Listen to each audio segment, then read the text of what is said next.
मैं लौह पुरुष, आपका अपना देववंशी मालवीय लोहार समाज का न्यूज चैनल। अपनों से अपनी बात हट कदम आपके साथ, लौह पुरुष न्यूज। बांता रघुनाथगढ़ में भगवान राम के राज्याभिषेक और यज्ञ की पूर्णाहुति के साथ हुआ रामकथा का समापन। गौ भक्त संत श्री माधव गोपाल जी महाराज ने कहा कि भगवान तो भाव के भूखे हैं, दिखावे के नहीं। पाली जिले के मारवाड़ जंक्शन कस्बे के निकटवर्ती गांव बांता रघुनाथगढ़ में श्री देववंशीय मालवीय लोहार समाज श्री रणछोड़ भगवान मंदिर ट्रस्ट के तत्वावधान में आयोजित श्री रामकथा महोत्सव का महानवमी के दिन भगवान श्री राम के राज्याभिषेक तथा यज्ञ में पूर्णाहुति के साथ समापन हो गया। इससे पूर्व श्री रामकथा के अंतिम दिन गौ भक्त संत श्री माधव गोपाल जी महाराज ने अपने मुखारविंद से भगवान श्री मां और माता शबरी के प्रसंग का बखान करते हुए कहा कि भगवान तो भाव के भूखे हैं, न कि किसी तरह के प्रसाद और दिखावे के।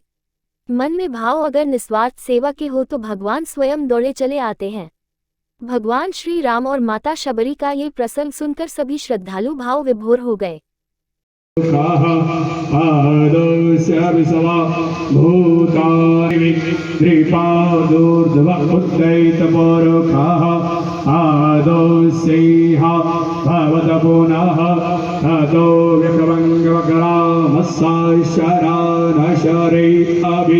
अतो विराड जायत विराज आदिपुरुषः सजातो अतियारि च तपस्यात् भूमिमतो पुरः तस्मादग्न्याः सर्वभूताः संवृतं बृहदाज्यं वा वसोस्ताशकरे वायुया नारनुर्यो अजायत श्रोत्राद्वायुश्च प्राणश्च मुखादग्निरजायत नानपरिधाय स्त्रीः सप्तसमिधाः कृताः देवा जगदग्न्यं तन्नवाना अवदनं पुरुषं पशुं जगनेन जगनामाया जन्ता देवास्तानि धर्माणि प्रथमा न्यासन्नः तैः नाकं महिमानः सचन्दयत्र पूर्वे साध्याः सबोऽभिज्ञं सर्वत्र स्मृतवाद्यधिष्ठदशाङ्गुलं महापुरुष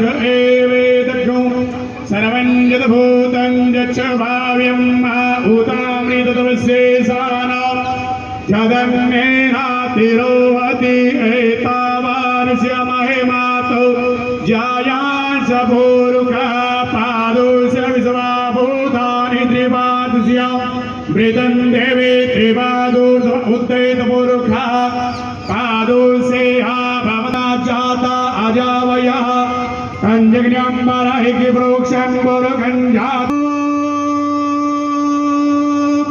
पूर्णादरवे परापत इकमोर जग्गं शतक्रत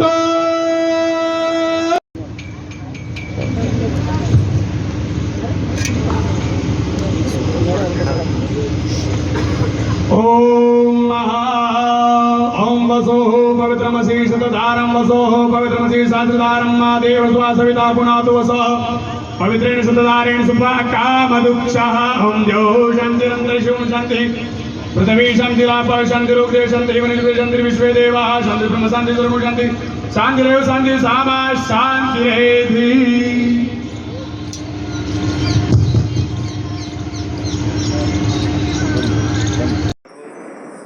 तो ऐसे है ठाकुर जी की लीला। कहते हैं कि चोरी का भाव भी अगर परमार्थ का हो तो उसमें भी भगवान हमारा साथ दे देते हैं। तो माता सबरी जाति की बिल्ली, उनके पिता का नाम था सबर। तो ऐसा सुना है, कोई कोई शास्त्रों में वर्णन आता है, जब माता सबरी का विवाह की आयु हुई तो पिता ने कहीं पर संबंध किया, और जैसे संबंध किया तो उस घर में बारात आई तो कुछ जीवों को एक बाड़े के अंदर रखा था। तो अपने सखी को पूछा, कहा कि सखी ये इतने भेड़ बकरी यहाँ पर क्यों है? कहा कि तुझे पता नहीं सबरी? नहीं, तेरा विवाह होने वाला है, बाराती लोग आएंगे ने तो उनके भोजन के लिए इतने जीवों की। तो सबरी ने कहा कि इतने जीवों की हत्या और मेरे लिए? तो कहा कि ये विवाह मुझे, थोड़ा ध्यान लगा के सुना, हाँ, राजपूत समाज विशेष करके बहुत यहाँ पर पधारे हुए हैं, है ना। अब बेटी का विवाह और कहा कि उसके अंदर इन इतने जीवों की हत्या। अब आप विचार करोगी, क्या आप उस बेटी का विवाह करे हो? वो विवाह नहीं है। माता सबरी ने कहा नहीं, मुझे विवाह नहीं करना, और अपना जो मकान था घर से कूद करके जंगल की तरफ बढ़ गई। मुझे विवाह नहीं करना, और विवाह और जंगल में गई जहां पर मतंग ऋषि का आश्रम था। तो वहां पर अब कहा कि मैं जाति की शूद्र हूं, लेकिन अब जैसे ऋषि के पास में जाऊंगी तो वो स्वीकार नहीं करेंगे। तो क्या करती, रोज सुबह जल्दी उठती और जहां पर पंपा सरोवर था बीच में दूरी, वहां पर रास्ता साफ करती थी। कल भजन गाए ना, रामा रामा डरते डरते, रास्ता साफ करती। और कहा कि यहाँ पर संत भगवान पधारते तो फूल बिछाती, रोज का काम। और ऐसा धीरे धीरे धीरे वो काम हो जाता। उसके बाद में लकड़ियां लाकर रख देती, ऐसा छोटा काम। और रात को पेड़ के ऊपर रहती, लेकिन किसी को दिखती नहीं। देखो सेवा ऐसी होनी चाहिए, ध्यान लगा के सुना, सेवा का महत्व क्या है, सेवा क्या है। आजकल हम सेवा को दिखाते हैं, लेकिन माता सबरी से सीखो। सेवा इस तरह से करती कि मतंग ऋषि को भी पता नहीं चला कि हमारे यहाँ रास्ते में रास्ता साफ कौन करता है, फूल कौन बिछाता है, लकड़ी कौन लेके आ रहा है, पता नहीं। तो शिष्यों ने कहा, गुरुदेव हमारे आश्रम में कुछ चोर आता है। कि कैसा चोर? का चोर अद्भुत है, कोई चोर होता तो वो लेके जाता है, और ये चोर तो देके जाता है। पता करो। महान ऋषि थे। और जैसे ही सुबह 3 बजे सबरी आई लकड़ी लेकर के, उसको पकड़ लिया, डरने लगी। कहा कि अब महात्मा मुझे डांटेंगे, फटकारेंगे। तो मतंग ऋषि के सामने जैसे गई, मतंग ऋषि ने देखा, सब चर्चा सुनी, तो कहा बेटा अब तुझे कहीं जाने की जरूरत नहीं है। मतंग ऋषि ने जैसे ही रखा तो उधर जितने भी संत और महात्मा थे नाराज हो गए। क्या कहा? कहा कि इन्होंने तो एक बिलनी को अपने आश्रम में रख दिया। लेकिन उस बिलनी का भाव मतंग ऋषि जानते थे, बाकी के संत महात्मा। कहा कि मैं जाति से नहीं, अरे इसके अंदर भाव क्या है। मन में कहने लगे मतंग ऋषि, अरे ऋषियों आप इसकी भावना को नहीं समझ पा रहे हो। जिन परमात्मा के लिए हम यहाँ पर जंगल में आए हैं, वही परमात्मा एक दिन चल करके यहाँ पर इस सबरी के पास में आएंगे। और उसके बाद में वही माता सबरी रहने लगी। अब कोई उनको चिंता नहीं है। और धीरे धीरे मतंग ऋषि की आयु हुई तो जाते जाते कहा, बेटा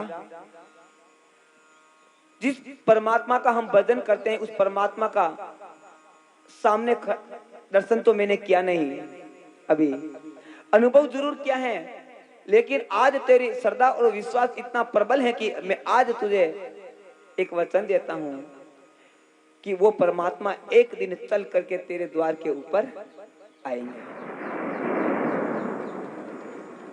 और आज मतंग ऋषि के उसी वचन को पूरा करने के लिए भगवान माता सबरी के वहां आते हैं। अब ये नहीं बताया कि कब आएंगे, कौन सा दिन है, कौन सा वार है। अब आप विचार करो, कोई भी हम भगवान का काम करते तो कोई कहते कि मुझे तो निमंत्रण नहीं मिला, कोई कहते कि हमारे को तो फोन नहीं किया है। देखिए भगवान का काम जब भी होता है तो उसमें ज्यादा निमंत्रण का इंतजार कभी मत क्या करो। अगर राम जी की कथा हो रही, कहीं हो रही, पहले तो आप ये विचार करना कि जो आयोजन हो रहा है, पहले तो उसमें साथ देने वाले लोग कितने हैं। हो सकता है कोई आयोजक कराने वाले बहुत कम लोग हो, और आजकल दूसरे अन्य प्रोग्रामों में तो लोग बहुत की भीड़ लग जाती है। लेकिन ऐसी राम कथा में जहां पर कोई नशा नहीं, कोई दूसरी तरह का कोई नाच गान नहीं है, अब वहां पर आना तो विचार करना पड़ता है ना। लेकिन वही कोई ठाकुर जी की कृपा होती है। इससे भी विलक्षण बात हम आपको बता देते हैं। अब ये जो कार्यक्रम होता है, अब उसकी ज्यादा देख रेख करने वाले भी हमारे ठाकुर जी है। वो कहते हैं ना, बेटा हो घर के अंदर बेटा को अगर बाप के पास ज्यादा रुपया है तो रुपये से वो दुकान करा देगा और दुकान कर देगा और कमा खा लेगा, तो कोई बड़ी बात है नहीं है। लेकिन उससे भी बड़ी बात है, बड़ी बात क्या है, उससे भी बड़ी बात है कि जिसके पास में कोई धन ना हो, जिसके पास में कोई धन ना हो और उसके बाद में भी कोई बाहर जाए कमा करके अपना व्यवसाय चलाए, दुकान अगर कोई बना ले, तो सबसे बड़ी बात वो है। तो कहते हैं कि थाली तैयार है और तैयार थाली में आकर के तो कोई भी भोजन पा सकता है, लेकिन जहां पर भोजन भी नहीं है, थाली भी नहीं है और वहां पर जाकर के भोजन करना, और ये बात यहां पर मेरे साथ में भी हुई है। शायद यहां पर कोई काम नहीं होगा जो शायद नहीं किया होगा।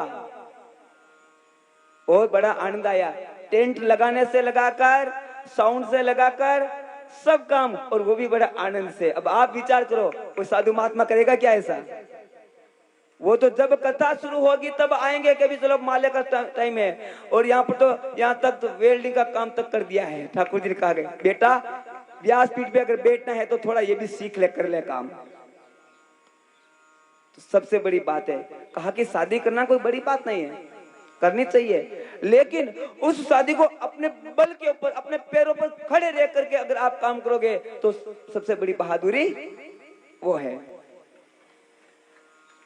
हाँ, ताली तो बजा रहे हो, लेकिन सीख भी देनी है परिवार को। हाँ, सीख दोगे तो काम बनेगा, केवल ताली बजाने में होशियार हो जाओगे तो काम बनने वाला नहीं है। इसलिए माता सबरी वहां पर इंतजार करती है और मेरे राघव आते हैं। अब इधर भगवान जैसे ही आए तो उधर किसी ने कहा, अरे सबरी, एक पत्ता भी पेड़ से गिरता तो माता सबरी ने विचार करती कि मेरे प्रभु आ गए। अब हम भगवान के लिए कितना जागते हैं। सुबह 4 बज जाती है, प्रातः हो जाती है, लेकिन आवाज लगानी पड़ती है तो जाकर के उठते हैं। एक पत्ता भी अगर गिरता है तो उसको लगता है कि मेरे प्रभु आ गए, मेरे प्रभु के चरण पड़ गए, उठती है, लेकिन देखती कुछ नहीं है, वापस सो जाती है। वापस ऐसे करते करते कितने वर्ष निकाल दिए हैं। और किसी एक बच्चे ने कहा, अरे सबरी, तू जिस भगवान का इंतजार कर रही है, पंपा सरोवर के ऊपर वो भगवान आ गए हैं। और जैसे ही माता सबरी दौड़ करके गई, अब उसको तो भगवान की पड़ी है, रास्ते में कौन आ रहा कोई पता नहीं। और जैसे ही आगे बढ़ी तो उस मार्ग से संत महात्मा स्नान करके आ रहे थे। माता सबरी का एक पल्लू उन संत महात्माओं के लग गया। ध्यान लगा के सुना। हाँ, जैसे ही एक पल्लू लगा तो संतों ने कहा कि अरे, उस मतंग ऋषि ने इसको सिर के ऊपर चढ़ा दिया है, आज इसने हमारे को अपवित्र कर दिया है। कहा कि अब वापस जाकर के, अब सबरी गई तो भगवान तो उधर अपने कुटिया के ऊपर आ गए। वापस आई, अब भगवान को जैसे देखने लगी, पागल हो गई, भूल गई अपने आप को, और ठाकुर जी को देख करके नाचने लगी उनके सामने। अब भगवान को बैठने के लिए तक नहीं कह पाई, कहां बिठाऊं प्रभु, क्या खिलाऊं। आइए एक भजन।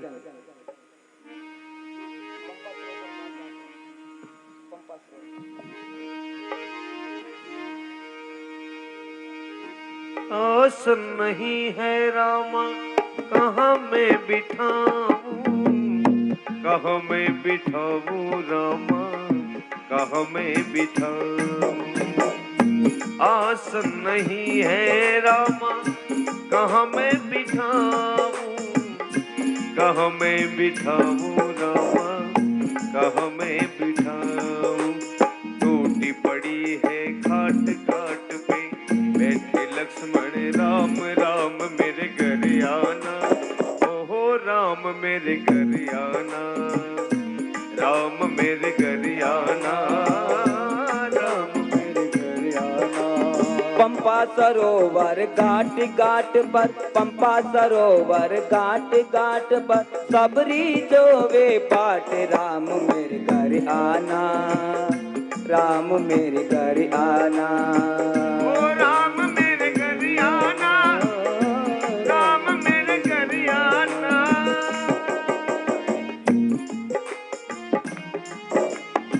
निराली सेवा करते हुए।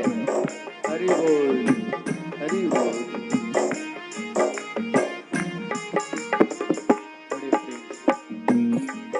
ओ पंपा सरोवर घाट घाट पर बिलड़ी जोवे बाट राम मेरे घर आना, राम मेरे घर आना, ओ राम मेरे घर आना, राम मेरे घर आना।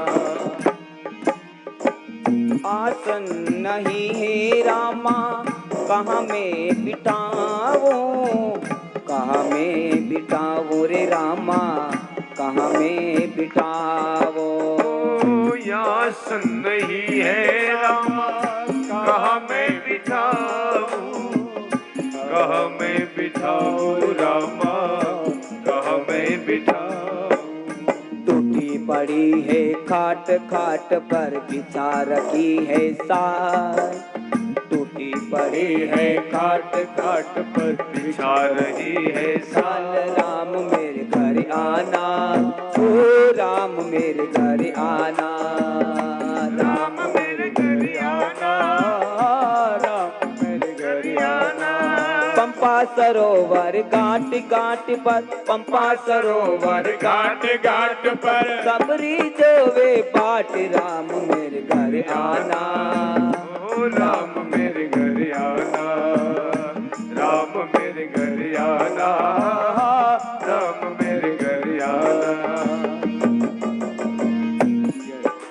ओ भोजन नहीं है रामा क्या मैं जिमाऊं, क्या मैं जिमाऊं रामा, क्या मैं जिमाऊं। भोजन नहीं है रामा क्या मैं दिमावो, क्या मैं दिमावो रामा, क्या मैं दिमावो। अरे जेठ पड़े हैं बोर बोर, सूखे खड़े हैं पेड़ पेड़ पर लगे हुए हैं पेड़, मेरे घर आना, ओ राम मेरे घर आना, राम मेरे घर आना, राम मेरे घर आना। पंपा सरोवर घाट घाट पर, पंपा सरोवर घाट घाट पर सबरी जोवे बाट राम मेरे घर आना, राम मेरे घर आना, राम मेरे घर आना, राम मेरे घर आना। झूला नहीं है रामा तारा, हरे भरे हैं पेड़ पेड़ पर झूले सीतारा, हरे भरे हैं पेड़ पेड़ पर झूले राधे श्याम। हरे भरे हैं पेड़ पेड़ पर झूले राधे श्याम। राम मेरे घर आना, हो राम मेरे घर आना, राम मेरे घर आना। भगवान के सामने ऐसी पागल हो गई है, कोई पता नहीं क्या करना है, भूल गई। देखो यह है भाव। घर में अगर कोई मेहमान आए और अगर हमारे काम में कोई अंतर आ जाए तो समझ लेना कोई भाव से काम हो रहा है। और घर में मेहमान आए और सब्जी में नमक मिर्च सब बरोबर पड़े हुए, साफ से सब बरोबर है, तो समझ लेना ये समझदारी का काम है, यहाँ पर भाव का। तो कहते हैं कि जहां पर भाव हो वहां पर कोई भी चीजें अगर परिवर्तन हो जाती हैं। माता सबरी की यही स्थिति हो गई है और ऐसी स्थिति हुई है कि भगवान को, तो लक्ष्मण जी ने कहा कि अरे मैया क्या तू नाचती रहेगी या कुछ भगवान को बैठने के लिए भी कहेगी, खाने के लिए भी कहेगी। और अब मेरी मैया ने कहा प्रभु घर तो ऐसा है, झूपड़ी है, महल तो है नहीं, में अब मैं कहां बिठाऊं आपको, बिठाने के लिए मेरे पास में कुछ तो है नहीं है, ये एक टूटी खाट है, प्रभु बैठोगे। अब भगवान कहां जाए और कहां बैठे, तो कहा मैया जो तेरे पास में है आप तो बिठाओ टूटी खाट के ऊपर भी। खाट के ऊपर भगवान को बिठाया। ताली माला की मत बजाऊं, नहीं, मेरी बात सुनोगे, उसको जीवन में उतार कर उसकी ताली बजाना। ये मान सम्मान तो थोड़ी देर का भूल जाओगे, थोड़ी देर के बाद में। इनके चक्कर में मत रहना। तो कहा कि प्रभु मेरे पास में कुछ नहीं है। एक जो टूटी खाटी उसके ऊपर बिठाया, चटाई बिछाई उसके ऊपर, और कहा कि प्रभु आपको भूख लगी होगी। और कहा कि जैसी भूख लगी होगी तो माता सबरी बेर लेकर के आई, उसको चक चक करके,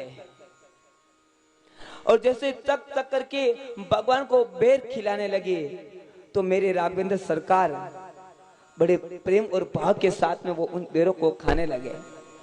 और जैसे ही राम जी बेरों को खाने लगे तो लखन लाल ने देखा कि भैया को क्या हो गया है। लखन तो लखन है भाई। कहा कि भैया को तो कुछ पता ही नहीं चलता है, जो कराए जहीं पर चले जाते, जो खिलाए वही। लेकिन मेरे प्रभु तो भाव के भूखे हैं। हाँ? तो कहा कि खाने लगे, चक चक करके माता सबरी दे रही, और मेरे राम जी बड़े प्रेम और भाव के साथ में ग्रहण करें। राम जी को याद आया कि अरे ये लखन ऐसे ही रह जाएगा।